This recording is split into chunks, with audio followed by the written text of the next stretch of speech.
Welcome to Wild and Finally Fucking Free, the show for disruptors, rebels, and revolutionaries who know they're here to change the damn world.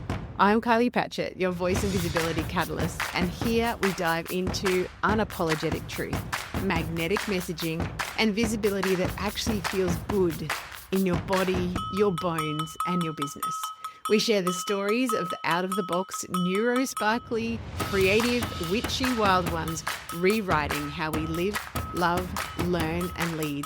This isn't about being louder. It's about being rooted, resonant, and regulated so you can be real, raw, and ready to roar. If you're done contorting yourself to fit the mold and you're ready to own your voice, your power, and your place in the revolution, welcome home. Let's dive in.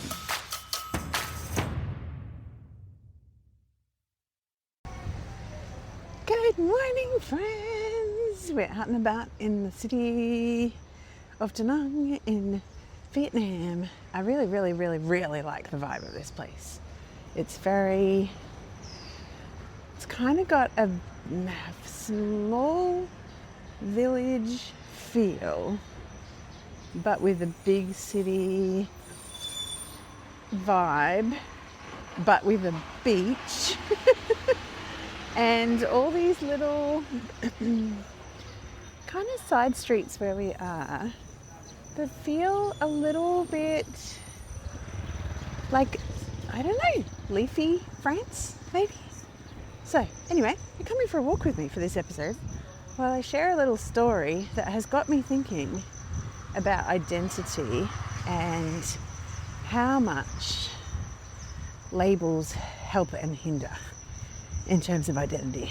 And I don't know really where I've ended up, because I don't think labels are wrong per se. I think sometimes that they can be as limiting as they can be helpful. So my husband had a sore shoulder earlier this week.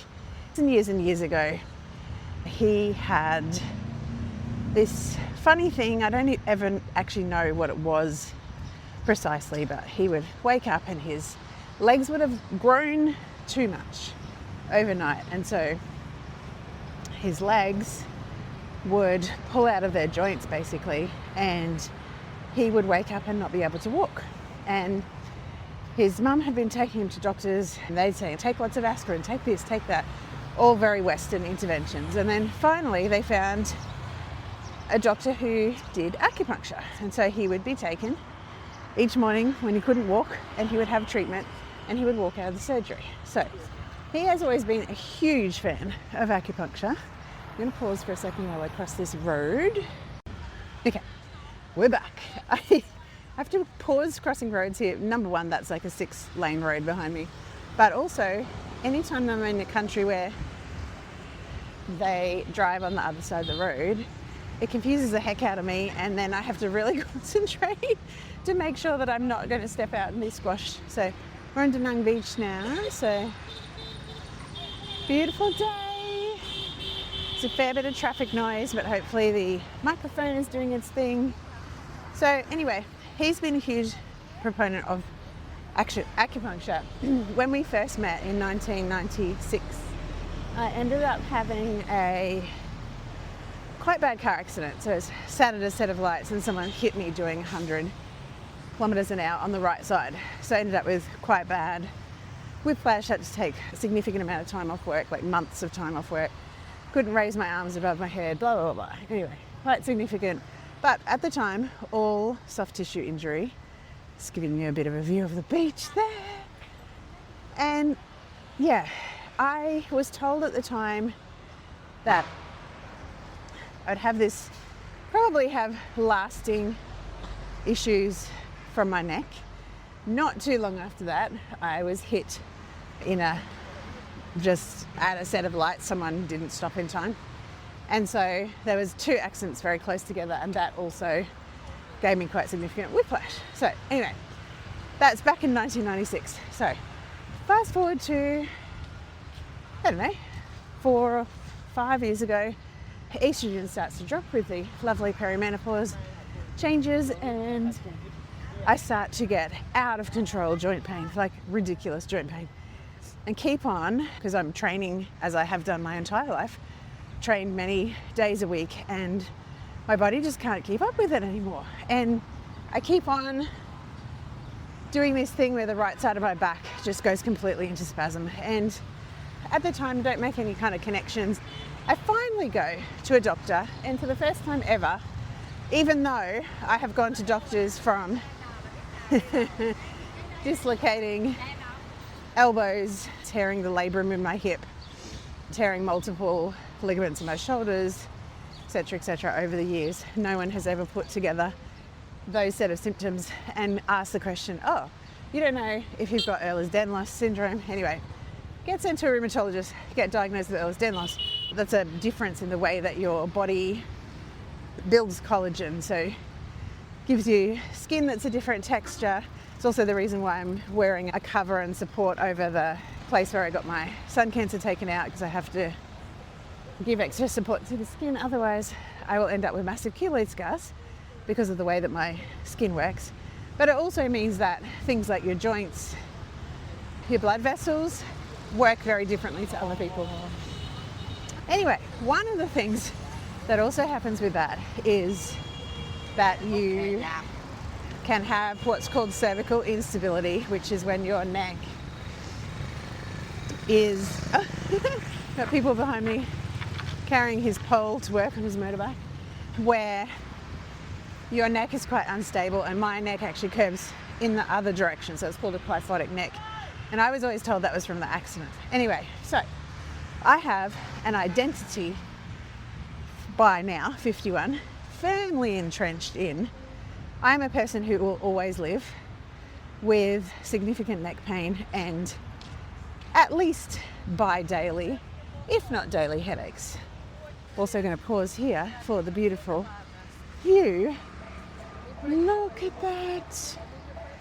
And yet I've just walked out of the city centre. Isn't that crazy? City and beach so close together. So many things to do and see, and this path that I'm walking on, it is massive.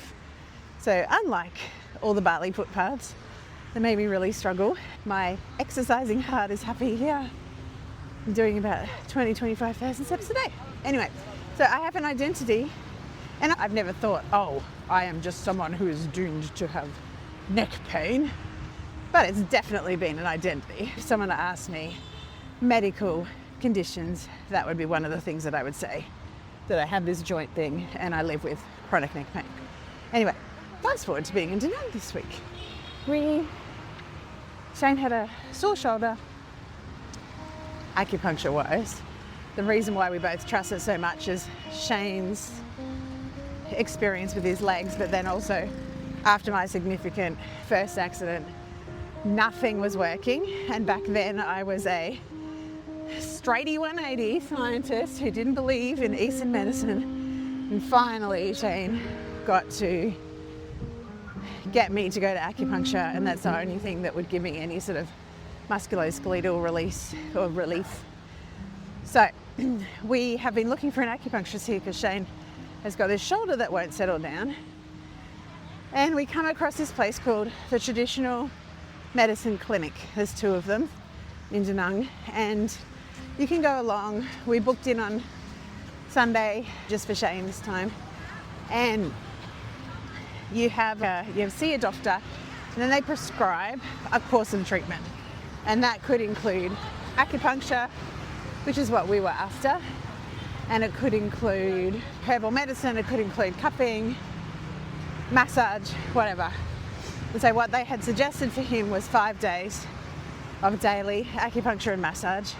They didn't have space for me on that day, but my curiosity got the better of me overnight because he woke up significantly more settled pain-wise. Not magic cure, just much more settled. Second day was even better. So on the second day, I make an appointment for myself. And I'm talking to this lady all through Google Translate because she did have pretty good English, but some of the things that I was talking about medical-wise, we had to do the Google Translate thing backwards and forwards because there just was no way that we were going to be able to do it otherwise. And some of the things that, like for instance in traditional Chinese medicine, now I'm making a wild assumption here too, I should say. I'm in Vietnam Is this clinic traditional Chinese medicine? I'm not sure. The reason I'm using that language is because that's what I've come to know the group of ancient medicine practices to balance the body that originated in China. I don't know if there is a specific Vietnamese flavour to this. I'm sure there is. So yeah, if that's a mistake, that's my mistake. It's not a reflection on the way a Vietnamese traditional medicine goes. Anyway, I'm talking to this lady. First of all, what struck me was they don't have any label in their medicine that is Ehlers-Danlos syndrome. And second, they don't have a label in their medical system for ADHD, which I thought was very interesting. And it's so funny to me that I studied traditional Chinese medicine, Oriental psychology, 5-element theory, lots of the different practices of Eastern philosophy and medicine for almost 5 years. And not once have I ever thought to look up how TCM approaches ADHD. That's another side quest for my brain to go on. But I'm saying to her about the EDS, and she said something very curious to me, and this is what's got me thinking about identity and labels and helping and hindering.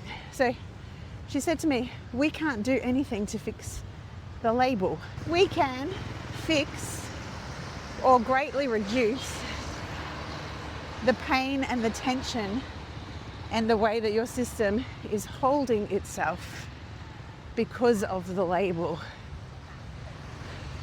So that was the first chiropractic adjustment for me. Second, she said, and when we treat, it's like your system receives nectar. Your system receives nectar. And I'm like, okay, I'm not really sure what that means, but it sounds damn good. Sign me up, sister.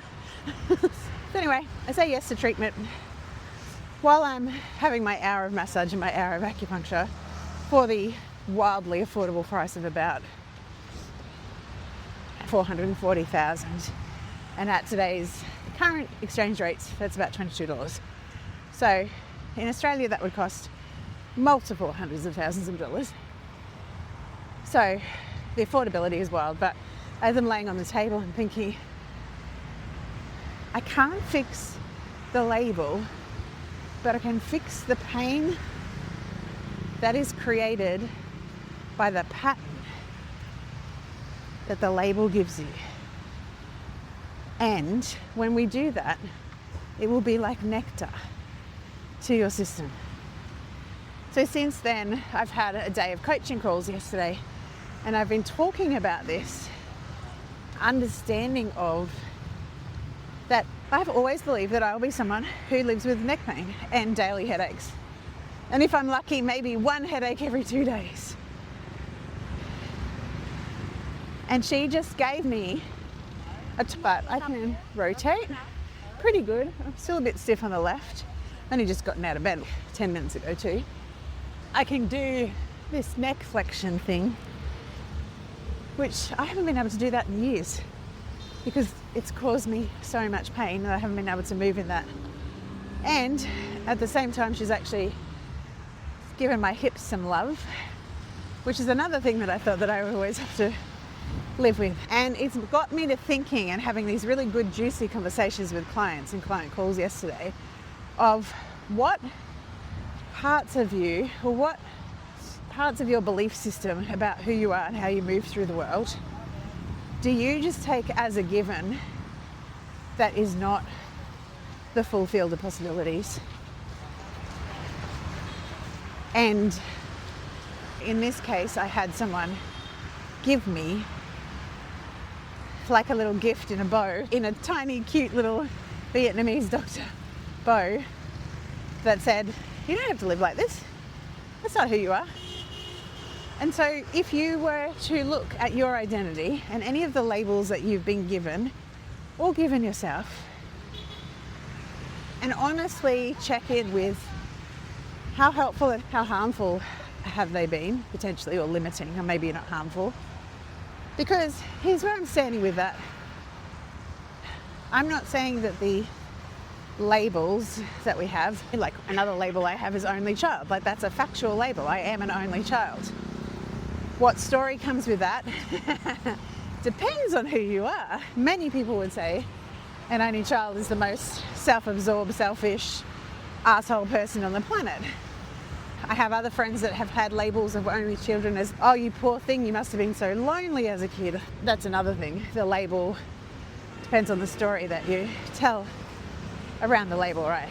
But I'm not saying that they're not useful. I have found it incredibly useful to understand why my brain, my nervous system, my body react differently to what other people's do. Mainly because it's given me a lot of self-compassion, because I haven't been able to hold on to the story that there's something wrong with me that I can't do those things. I also can see the flip side, because I have just allowed, especially the EDS label and the car accident ×2 label, to dictate how I thought my body should function. And that's wild. Maybe we should all upgrade our expectations of the field of energy to be, like one of the things I said out loud for the first time yesterday was, I'm coming back from this trip the most healthy and vital in all aspects of life that I've ever been. And I'm like, in my mind, that's a done deal. That is a done fucking deal. Tick, tick, already delivered, I'm just living into it. Imagine if I had that much conviction around health and vitality and allowed the field of possibilities to be much larger than what the label of EDS or ADHD or anything has given me. Because like I said in the last episode, I was given another label just before we came here. And that label comes with a, oh, we'll just rip your bits out. I'll just send you for a hysterectomy. Hey, thanks. Number one, I don't actually believe that. Just showing you the sign here. Da Nang Beach. So beautiful. Hot out this morning. Yeah, that I don't believe that I need major surgery. And what I believe is that my body can come into its natural balance if I do the things that it needs to be fed by, to be nourished by, etc. So, yeah, the other thing is this nectar. I came home the first acupuncture night, been there about 2:30, treatments 2 hours. We went to this incredibly busy and loud shopping centre just afterwards, which we didn't realise was going to be that busy or that crowded. Had we known that, we wouldn't have done that post-acupuncture. Got home, had a very quick dinner, got home. I'll just show you, there's these dancing troops everywhere. And often the dancing troops they're all different music, they're all different styles of dancing. It's like they're having a dance off. I love it, such cool energy. Now we're coming down to the more ballroom dancing section, and maybe we'll just show you and then trying to continue before when the music is not so loud, because I think this is going to be very loud. So turn your volume down. So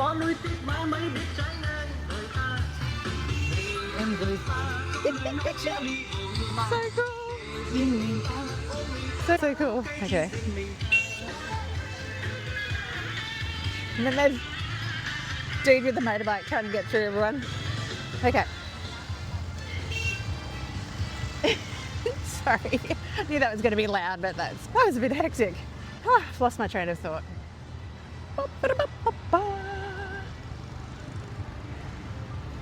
Identity. Oh yes, we came home, had a quick dinner, and about an hour and a half later, I start getting this feeling of almost like I am high.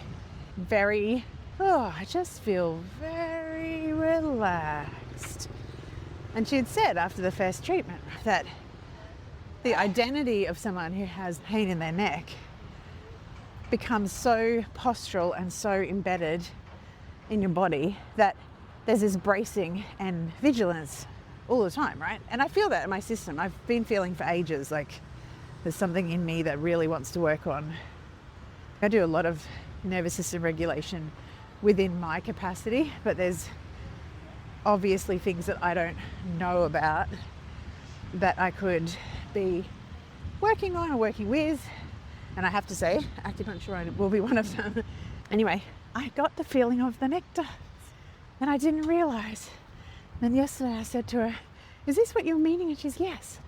So basically, the feeling of the nectar is this feeling of being high, completely calm, completely free of muscle tension in the neck and shoulders. And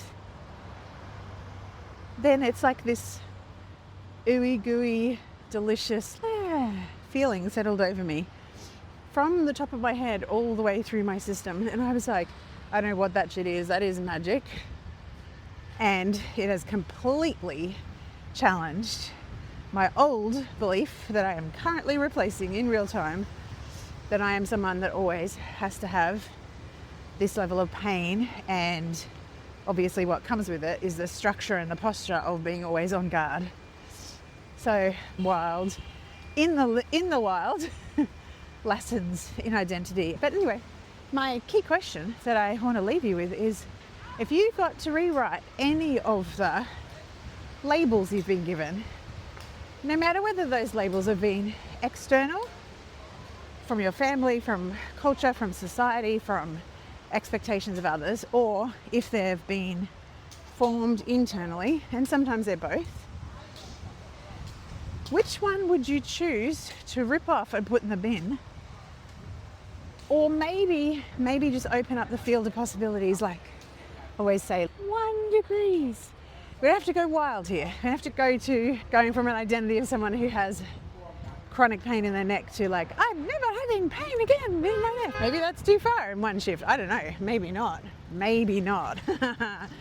But there is definitely a field of possibilities that's opened up for me in the last 36 hours.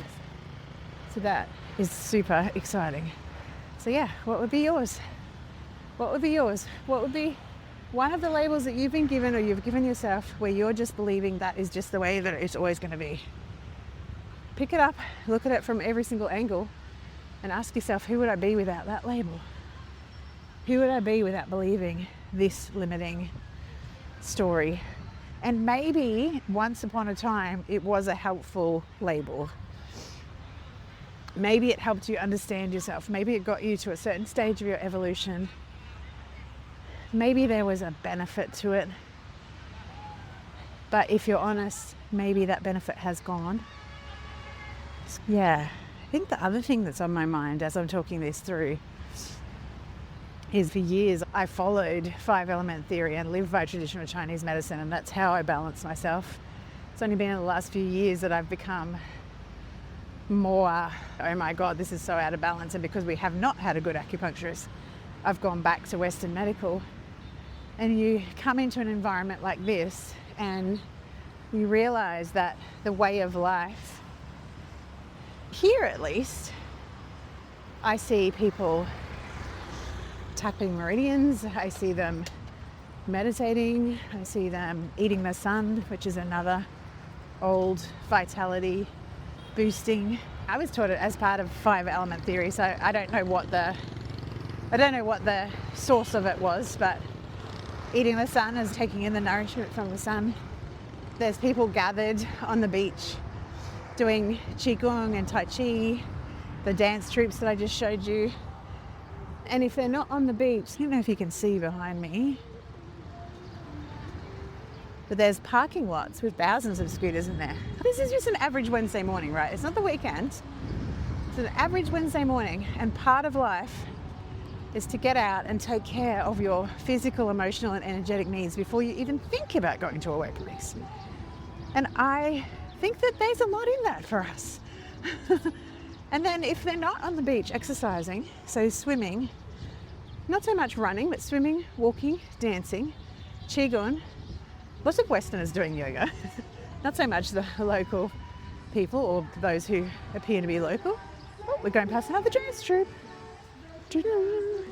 And if they're not doing that, they've gotten out of their exercise, out of the beach, out of the dance troop lineup, and they're sitting in massive big groups having cups of tea, laughing and chatting and connecting and catching up. And I'm like, this is where we've all got it back to front. Because how many of us have that in our day-to-day, daily?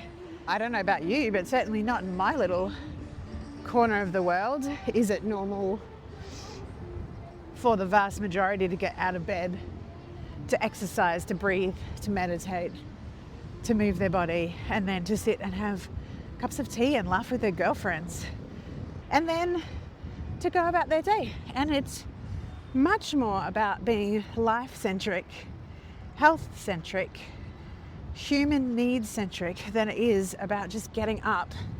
And the first thing you do is have breakfast, shower, make up, and get in the corporate suit to move to this so detached, so asked about, so fucked up way of life. I think I'm going to have major reverse culture shock. And I'm very aware that only 2 episodes I was sitting in a grieving period, like missing my kids. I'm still missing my kids, but there's something quite magical about Vietnam. I knew that there was going to be something really special here for me. My system kept on telling me that Vietnam was going to shift something very large. And I wonder whether part of that shift is the identity and the who I am. And the who I am used to be that I got out of bed every day, moved my body without fail, had a lot more time with friends, a lot more fun, a lot more dopamine, a lot more adventure. And then over the years, I think my life has gotten, smaller and smaller. And going out in the world challenges every single thing that I believe to be true about myself, which is, after all, why we are traveling. So that is my thoughts on identity and labels. I would love to hear your experience of that. And what's your thoughts on the labels that you've been given or given yourself, helpful or harmful, or but possibly limiting? And what would you open up for yourself, even if it was only 1%, to open up the field of possibilities to maybe this is just not who I am. Maybe it's a story and it's only showing me part of it, part of the whole field of possibilities. So yeah, from freshly 2 days in, 1 to go, acupunctured and nourished neck Kylie, which I just cannot believe. Wild! Anything is possible, friends. Anything is possible. And I'll leave you this big, beautiful green space, and I will get on with my walk before it gets way too hot. It's 7 a.m. It's about 33 degrees, about 70% humidity. So my aim is always to get back for a coffee and brekkie with my beautiful man about 8. Yeah, getting into a lot more of the way that the locals eat as well. We have had hotel breakfasts or villa breakfasts wherever we've been booked. We would never do that again because it stops you from enjoying the first meal of the day in the way that locals do, but also who wants to eat rinse and repeat sausages, bacon and eggs? It's all right for a couple of days, but it's not real flash after a while. So yeah, yesterday I had quang noodles. The day before I had pho, which is a way that Vietnamese locals say pho, which of course they know. They know what they're saying because it's in Vietnamese. So yeah, until next week. Bye-bye. Thanks for tuning in to another episode. If this episode lit a fire in your body, in your business, deep down in your bones, please take a moment to drop a rating and review so more rebels just like you can find us. And don't keep this goodness to yourself. Share it with your disruptive rebel and revolutionary friends who are ready to roar right alongside of you. Until next time, stay wild, stay unapologetic, and stay fucking free.